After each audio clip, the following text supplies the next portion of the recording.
Voilà, nous sommes à l'entrée de l'espace Encan, l'espace de conférence et exposition ici à La Rochelle, où va débuter dans quelques minutes l'ouverture de l'université d'été du Parti socialiste, parti au pouvoir, parti majoritaire, parti du président François Hollande. Alors Roger, vos impressions?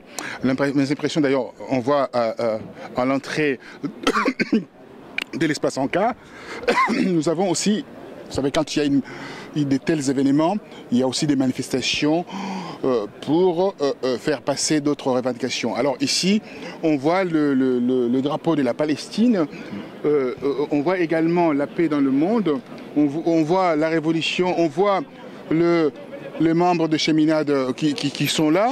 Ouais. En fait, tous sont là pour montrer que voilà, la politique internationale du Parti socialiste, si on veut, du parti au pouvoir, comme mon ami Freddy vient de le dire, a aussi quelques réglages à faire en termes de droits de l'homme, oui. En termes aussi de soutien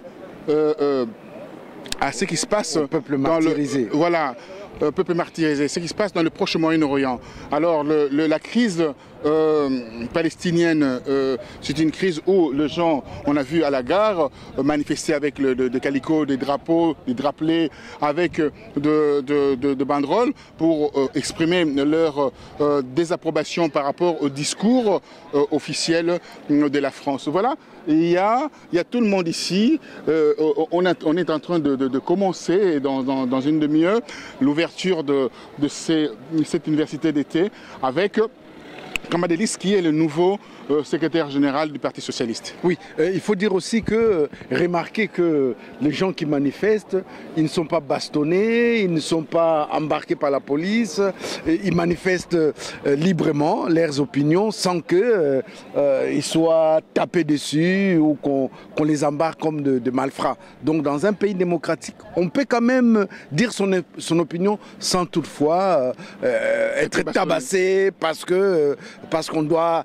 nécessairement dire la voix du pouvoir. Vous savez que nous sommes en France ici, la situation n'est pas facile, mais les gens critiquent paisiblement et allègrement la politique que mène le président François Hollande sans que ça soit toujours avec des casses.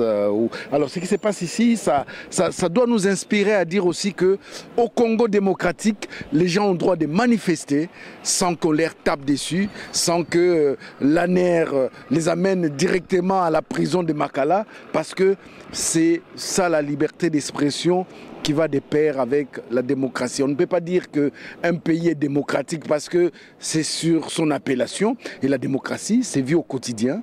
La démocratie, c'est par rapport à certains actes.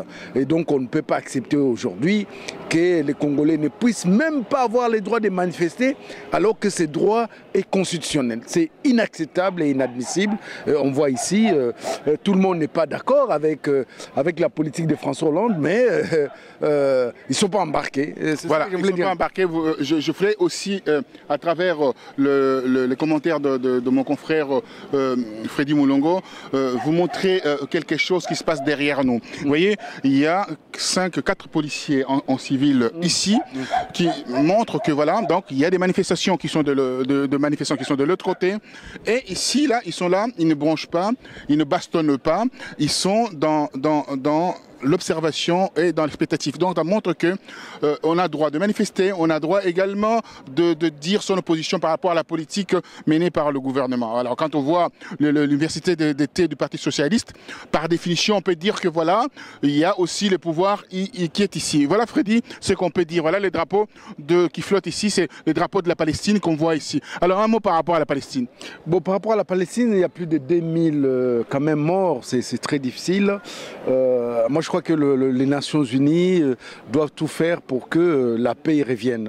On ne peut pas compter sur la France seule, non, c'est pas évident, mais il faut que tous les pays des nations puissent focaliser leurs efforts pour que les Palestiniens et les Israéliens puissent vivre ensemble. Et je pense que cela est possible, on l'a vu dans d'autres coins du monde. Donc la paix est possible, mais il faut la vouloir et il faut travailler pour. À la Photobaï pour la paix, nous allons rentrer. L'université d'été va commencer. Il y aura les discours d'ouverture de M. Kambadelis, qui est le secrétaire général du Parti socialiste, qui va donner une impulsion par rapport à ce qui se passe au sein de ces navires qui commencent à prendre un tout peu l'eau. Mais on ne sait pas. Mais on verra bien qu'est-ce qui va se passer tout de suite. Le dimanche, le Premier ministre viendra pour faire la clôture de cet événement ô combien important. Merci à vous et à tout à l'heure. Merci. Oui. Merci et à très bientôt. Mais il faut dire que même si la clôture aura lieu dimanche, il faut dire que les yeux, les regards et les oreilles des politiques français aujourd'hui sont bien sûr fixés à La Rochelle. Parce que c'est ici que tout se passe. Ce n'est plus à Matignon, ni à l'Élysée, ni au Quai d'Orsay. C'est ici, dans cette partie de l'ouest de la France, que tout se passe. En fait, ça va passer ou ça va casser. C'est ce qu'on va savoir tout à l'heure.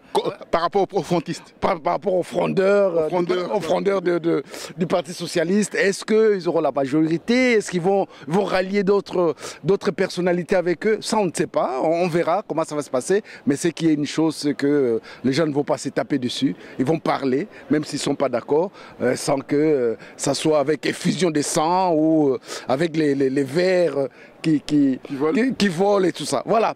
Voilà un peu ce qu'on pouvait vous dire. Donc nous sommes très heureux. Afrique Rédaction et Réveil FM, ici à La Rochelle, là où tout se passe actuellement au niveau de la France. Merci à vous. Allez, bye bye, ciao. Merci.